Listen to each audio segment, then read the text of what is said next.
नमस्कार दोस्तों, मैं हूं आपका दोस्त आपका होस्ट आर के और आप देख रहे हैं आर के ट्रेडिंग। दोस्तों तारीख है 9 मई 2022 और यहां पे 10 मई 2022 के लिए यानी मंगलवार के लिए निफ्टी के फार्मा, मेटल, आईटी और साथ ही फाइनेंशियल स्टॉक के एनालिसिस लेकर आपके सामने मैं हाजिर हूं।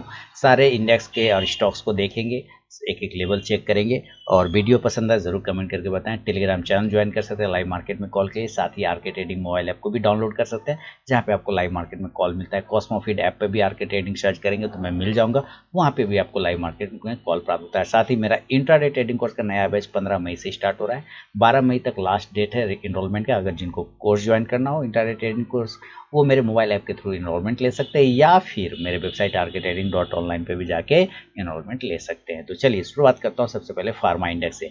ये क्या है, एक ग्रीन कैंडल जो दिख रहा है ये कंटिन्यू, ये थोड़ा एक थमता हुआ हॉल्ट है, इसको क्या कहते हैं, हॉल्ट है ना। तो अगर ये हॉल्ट है, अगर इसको ऊपर जाना है तो ट्रेंड ऊपर खुलना चाहिए। तो ऊपर खुलने के लिए ट्रेंड का लेवल है 12,900। अगर ये 12,900 को ब्रेक करता है तो मान के चलेंगे थोड़ी और भी ट्रेंड ऊपर चलेगी और वो चल सकता है 13,200 तक। लेकिन अगर ये हॉल्ट है और ब्रेक कर गया 12,600 के नीचे तो फिर गिरावट बढ़ेगा 12,400 तक भी आ सकता है। तो एस्ट्राजेनेका आप नजर रखिए, मैंने पहले भी बोला कि भाई आपको ये स्टॉक पैसा बना के देगा, आपको टेंशन नहीं लेना है। 2700 के ऊपर निकला, देखिए 2727 का मारा है, ऊपर में हाई लगाया 2740 का लगाया। अगर ये 2760 को ब्रेक करता है तो ये आपको 2800 तक के टारगेट भी दिखा सकता है। और window pharma cost to cost है, ज़्यादा का मूवमेंट नहीं और विंडो फार्मा में, लेकिन अपने पिछले लो को जो है ना टेस्ट चेक किया है, पिछले लो के पास में अपने आप को रोक के रखा है। तो अगर उसको ब्रेक कर देता तो गिरावट बढ़ता। अगर ये अपने लो को ब्रेक करता 600 के नीचे तो एक बार ये 590 की तरफ आने की कोशिश करता। ऊपर जाने के लिए 625 का लेवल है, उसको ब्रेक करेगा 640 660 के टारगेट भी शॉर्ट टर्म में बन सकते हैं। बायोकॉन देखिए सपोर्ट एरिया पर बायोकॉन आता हुआ यहाँ से दिख रहा है ना, ये है क्या, सपोर्ट एरिया आप देखिए,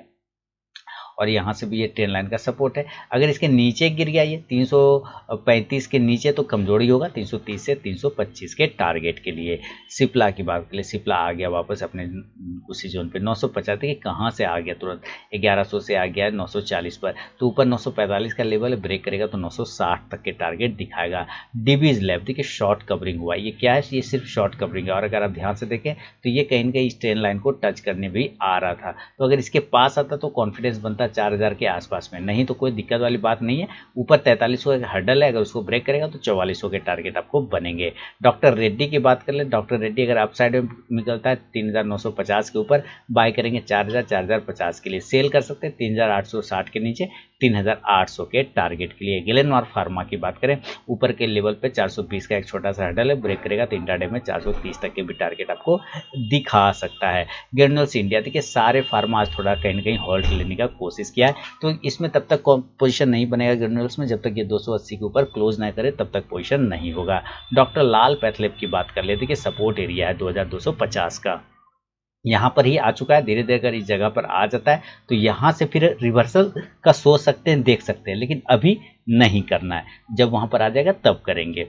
लुपिन की बात करें तो मैंने इसमें पहले ही बोला, कल भी बोला था कि आप इसको एकुमुलेट करके चलिए, कोई दिक्कत नहीं, निचले स्तरों से आप एकुमुलेट करिए, ऊपर के लेवल आपको 740 760 780 के टारगेट बन सकते हैं देखने को। नोवाटिस ऊपर देखिए, नोवाटिस काफ़ी गिरावट हुआ है और अपने सपोर्ट एरिया पे, तो नोवाटिस को बाय करेंगे 600 के ऊपर, टारगेट 620 का बनेगा। पिरामल की बात कर लें तो पिरामल में अपसाइड में अगर 2000 को ब्रेक करता है तो 2050 से 2100 तक के टारगेट बनेंगे। स्ट्राइस फार्मा की बात करें, स्ट्राइस फार्मा कमजोरी है बहुत अच्छा तरीके से, 290 के नीचे और सेल बनेगा 280 के टारगेट के लिए, 300 के ऊपर बाय बनेगा 310 से 320 के लिए। सन फार्मा देखिए 2 दिन से पॉजिटिव चल रहा है, तो कल 892 93 ब्रेक करेगा तो 900 तक के इंटरडे टारगेट दिखाएगा। टोरेंट फार्मा की बात करें 2700 के ऊपर जाने तो पोजीशन बनाएंगे, अभी नहीं बनाएंगे, छोड़ देंगे। वोकट फार्मा कंटिन्यू डाउनफॉल है, अब बिल्कुल अच्छे तरीके से सपोर्ट पर है। अगर जो रिस्की ट्रेडर है इस जगह भी रिस्क लेके चला जा सकता है, जो रिस्की ट्रेडर है। अदरवाइज सेफ ट्रेडर थोड़ा वेट कर सकते हैं, सेफ ट्रेडर इसके ऊपर एंट्री करेंगे लगभग 260 के ऊपर में। जेडएस लाइफ की बात करें, जेडएस लाइफ अगर आप साइड में 340 45 50 ब्रेक करता है तो 360 से 70 के टारगेट भी मिल सकता है जेडएस लाइफ में। तो दोस्तों ये था निफ्टी के फार्मा स्टॉक पे व्यू। चलेंगे जरा आईटी सेक्टर की तरफ, और आईटी में सबसे पहले आईटी इंडाइसेस की बात करें।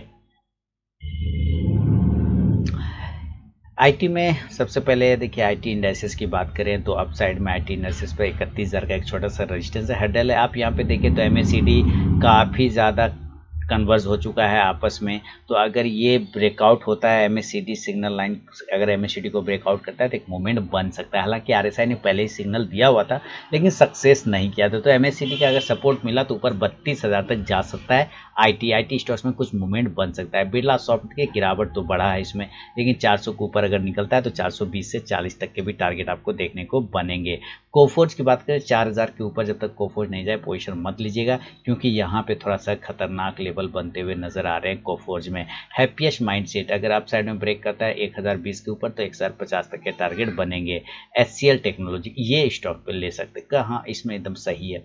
ऊपर के लेवल खुल जाएंगे, अगर 1085 से लेके 1090 के ऊपर निकलता है तो 1110 तक के टारगेट भी बनेगा। इन्फोसिस एकदम बेहतरीन मूवमेंट, शानदार मूवमेंट। देखिए सब क्या ट्रायंगल बनाए, क्या ब्रेकआउट कर सकता है ये। 1585, 86 और 90 के ऊपर निकलेगा तो 1630 तक के टारगेट देखने को बनेगा। जस्ट डायल की बात करें, देखिए इसको थोड़ा अवॉइड करके चले। अगर इस एरिया पे मिले 700 पर तो एक बार पोजीशन सोचेंगे, नहीं तो छोड़ देंगे। LNT इन्फोटेक की बात करें, अगर ऊपर की तरफ में 4750 को ब्रेक करेगा तो पोजीशन बनेगा 4800, 4850 5000 के लिए। 4390 के नीचे सेल करेंगे। इसका तो शायद मर्जर है ना माइंट्री के साथ, तो उस पर भी अभी न्यूज़ पे है। दोनों इसमें भी वही बात है माइंट्री में। तो नीचे के लेवल 3170 के नीचे गिरेगा, सेल करिए 3100 तक गिर सकता है माइंट्री। एम्फासिस की बात करें, अब साइड में 2735 के ऊपर निकलेगा तो पोजीशन बनेगा 2800 के टारगेट के लिए। इन्फो एज काफ़ी पिटाई हो गई, 3760 और 50 के नीचे गिरने पर आपको ब्रेकडाउन मिलेंगे 3700 तक के टारगेट के लिए। ऊपर जाने के लिए इसका लेवल होगा 3900, अगर ब्रेक करेगा तो 4100 के टारगेट बनेंगे।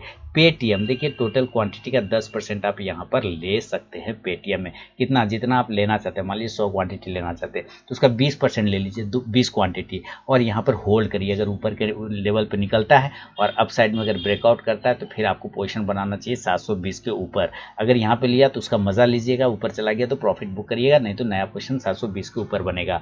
नीचे अगर आ गया 500 के ऊपर तो एक बार वहाँ पर पोजीशन क्रिएट किया जा सकता है। टाटा इलेक्सी अभी थोड़ा छोड़ देंगे, टाटा इलेक्सी नीचे सपोर्ट है 6800, तो एक बार वहां पर आने के चांस बनेंगे। TCS की बात करें तो TCS ने बिल्कुल सही जगह से सपोर्ट लिया। आप देखिए TCS किस तरह से अपने सपोर्ट को होल्ड किया। हालांकि एक बार नीचे की तरफ गया और वहां से रिजेक्शन आ गया, 3350 को लो लगा के ऊपर 3450, 100 पॉइंट ऊपर चला गया। कल अगर ये ब्रेक करता है 3460 से 3470 को तो 3520 तक के टारगेट बनेंगे। टेक महिंद्रा अप साइड में 1300 का एक छोटा सा, ज़्यादा नहीं तो छोटा सा हर्डल है इस लाइन पर, अगर उसको ब्रेक करता है तो 1325 तक के टारगेट बनेंगे। विप्रो बिल्कुल सही है, अगर अप साइड में विप्रो ब्रेक करता है 490-92 को तो 500-520 के छोटे टारगेट देखने को बनेंगे। तो दोस्तों ये था निफ्टी के फार्मा के बाद IT स्टॉक पे व्यू। चलेंगे मेटल सेक्टर की तरफ। सबसे पहले मेटल इंडाइसेस देखिए, बिल्कुल सपोर्ट एरिया पर आके मेटल इंडेक्स रुक गया 5900। अब 6000 के ऊपर जब तक नहीं जाएगा तब तक मेटल में आपको मूवमेंट नहीं बनेगा। नीचे 5880 के नीचे गिरने पे और कमजोरी देखने को मिलेगा मेटल में। देखिए, जो नए व्यूवर हैं मैं पहले बता दूं, चैनल को आप सब्सक्राइब कर सकते हैं, बेल आइकन प्रेस कर लीजिए जिससे मेरे वीडियो की लेटेस्ट नोटिफिकेशन मिलेगी सबसे पहले। और साथ ही अगर आरके ट्रेडिंग मोबाइल ऐप को डाउनलोड नहीं किया तो डाउनलोड कर सकते हैं लाइव मार्केट में कॉल के लिए। टेलीग्राम चैनल पर भी मैं अवेलेबल हूँ, आप उसका लिंक वीडियो के डिस्क्रिप्शन में मिल जाएगा। चलिए, तो यहाँ पे निफ्टी मेटल हो गया, और मेटल के बाद कहाँ चलेंगे, 6000 के ऊपर जाएगा तभी जाएगा, नहीं तो कुछ नहीं होगा इसमें। नीचे का लेवल खुलेगा 5850 के नीचे सेलिंग चला जाएगा। अडानी इंटरप्राइजेस पर नज़र रखिए, देखिए सपोर्ट ले रहा है, कोशिश कर रहा है रोकने का अपने आप को, लेकिन अगर लो को ब्रेक कर गया 2170 के नीचे निकल गया तो सेलिंग बढ़ सकता है 2100 के टारगेट के लिए। APL अपोलो जैसे 1100 तक गया फिर दोबारा से आ गया, तो ये है सपोर्ट इसका 850 का। इसके नीचे क्लोज करेगा तो बड़ी गिरावट होगी, अदरवाइज 950 के ऊपर दोबारा निकलेगा तो फिर तेजी देखने को बनेगा APL अपोलो में। तो नज़र रखिए APL अपोलो पे। इसके अलावा अगर बढ़े और कोल इंडिया की तरफ, कोल इंडिया ठीक ठाक है, नीचे की तरफ में 170 का सपोर्ट है, यहाँ पर आता है तो ये बढ़िया बाय जोन होगा। अदरवाइज ऊपर 190 को ब्रेक करता है तो 195 के लिए बाय किया जा सकता है। हिंडाल्को अपसाइड में अगर 455 के ऊपर या 50 के ऊपर भी निकलता है तो आपको 460 से 65 का इंट्राडे टारगेट बनेगा।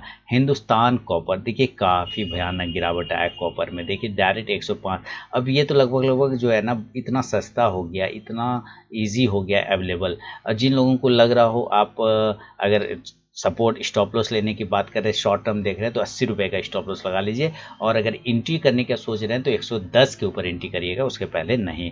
हिंदुस्तान जिंक की बात करें तो ये सपोर्ट एरिया पे आ गया, ये एक बढ़िया बाय लेवल है जहां पर आप बाइंग कर सकते हैं। 310 से 12 के ऊपर टारगेट 320 तक के बनेंगे, 300 के नीचे सेलिंग करेंगे 290 के लिए। जिंदल स्टील अगर होल्ड तो किया है, 480 के नीचे निकलता है कल तो सेल करेंगे 470 के लिए, उसमें कोई दिक्कत नहीं है।